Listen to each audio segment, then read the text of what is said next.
G'day everyone. G'day everyone. My name's Jared. My name's Pop-Off. It's not Pop-Off, her name is Rain, and this is called DADelaide. Sorry, she's Pop-Off. Can you say DADelaide? Yeah, I'm going to chat to Tom Clark and his son Mackenzie. This is a really beautiful chat as well. We are going to learn about ASD and absolutely everything about that, what it's like being a parent with a kid who experiences it too. Right in front of the beautiful Adelaide Oval. We're going to go on the paddle boats as well because they've just relaunched. Rain, you look at the camera and go, let's do it! Let's do it.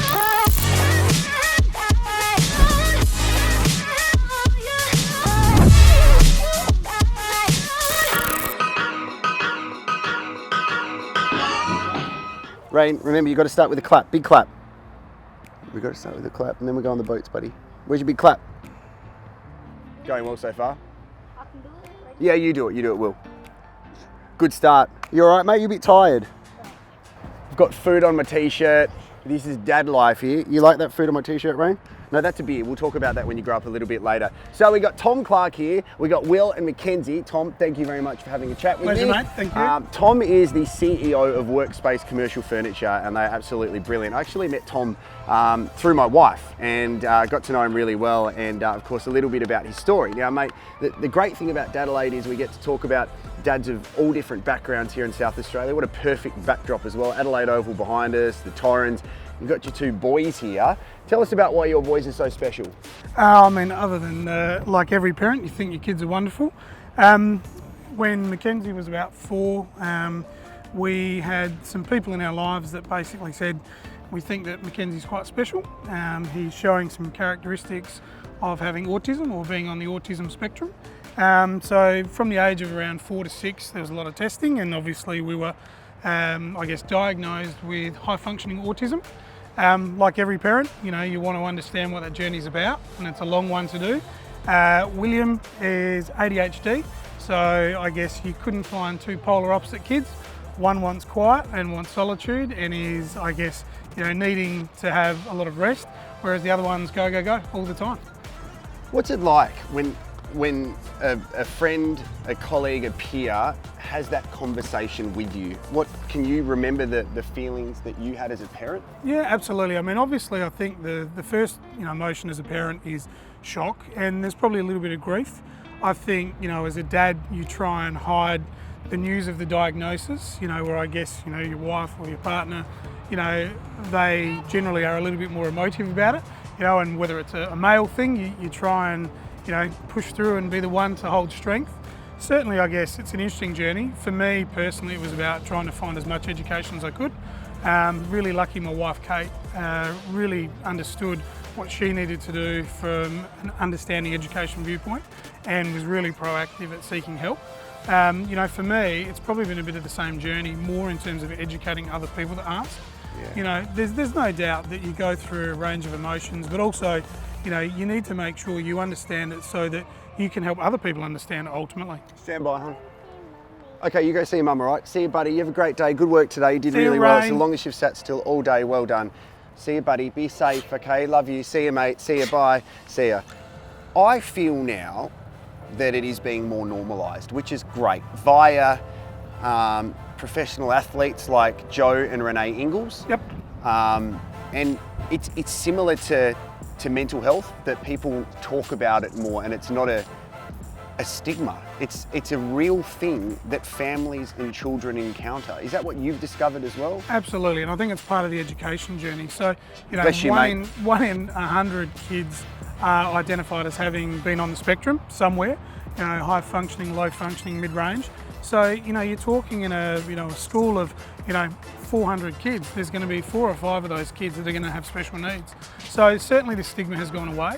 Definitely, I guess the key learning for us is that males are 3 times more likely to be affected by autism than females. They still have a long way to go in terms of understanding the reasons why. Yeah. But you're right. I mean, it's been normalised now to the understanding of how we deal with it, and it's through treatment with OT, speech, and psych that we now understand it, but also we're helping these kids live what would have previously been classed as a normal life. Yeah. Mackenzie, what do you understand about it? Can you describe it to me? About what? About why you are so special. I have no idea that much. How do you feel about having autism? At first when I thought about it, I thought it was like a bad thing, like a disorder or something, which it is. I thought it was like something that would affect me like negatively, and it did for a while, but now it's kind of not anymore.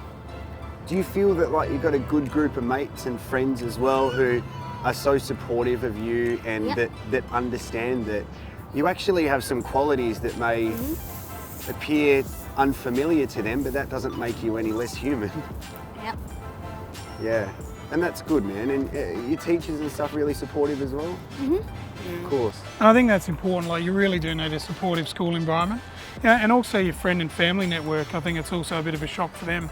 And you can go through all the therapy piece, but if you haven't got a good school behind you or a good teacher in class, it can be challenging. We're really fortunate that, Colonel Gardens has been fantastic for MJ. Yeah.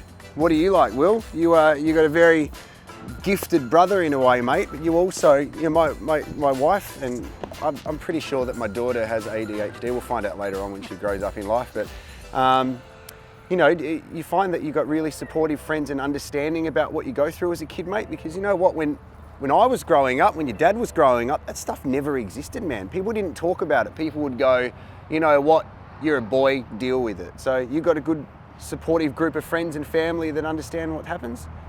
Yeah. And you love your brother? Of course you do. At times. So when you don't annoy each other. Yeah. So Rain's cracking it. I had an idea. Because we are here at the Rotunda, Elder Park, Adelaide Oval's there, the Torrens is there, you can hear yelling out right now. Yeah, mate. You want to go on the boat? So why don't we walk down and go on the paddle boats and have a bit more of a chat? What do you reckon? Great. Is that all right with you, MacKenzie? Don't fall in, all right? Great. All right, let's do it.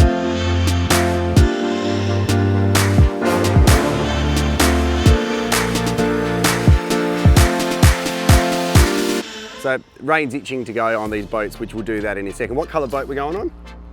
The yellow one, which is awesome. I wanted to ask if you had your time again and you were in the position of your friend, if you see someone that you believe probably needs a bit more education, are you comfortable having that chat with them now? Yeah, absolutely. I mean, with our journey now that we know exactly what we know and what's required both from a therapy viewpoint but also just from a general behavioural viewpoint, I'd definitely have the conversation. It's a bit like Wait we one talked sec, about buddy. earlier. It's been normalised now. Stand by. Mummy, she wants you. Go, buddy, don't fall in the torrents. I'll hold your hat, go see Mum. Go. You're gonna stay here. Come on. She's had no sleep today as well, which is great. Keep going. No, as we're finding out, I mean, some of the most brilliant people in the world are on the spectrum. Yeah. We're all on there somewhere. So it's really about just understanding the triggers for the individual, what they need in terms of their sensory needs, in terms of their structures and their interests. And some of the most brilliant people in the world have got autism. Yeah, and I love that as well because you're talking about it here, and as we said, like it's such a normal thing that people encounter now. I wanted to finally ask of the pretty deep questions. Is there a part of you that goes, I wish society was equipped with the tools that you are now when MacKenzie was a lot younger, Yep. So it's a simple transition and a simple understanding as opposed to, oh my goodness, what's going on? Absolutely. I mean, I think, we've had a really big learning journey and it helps us now.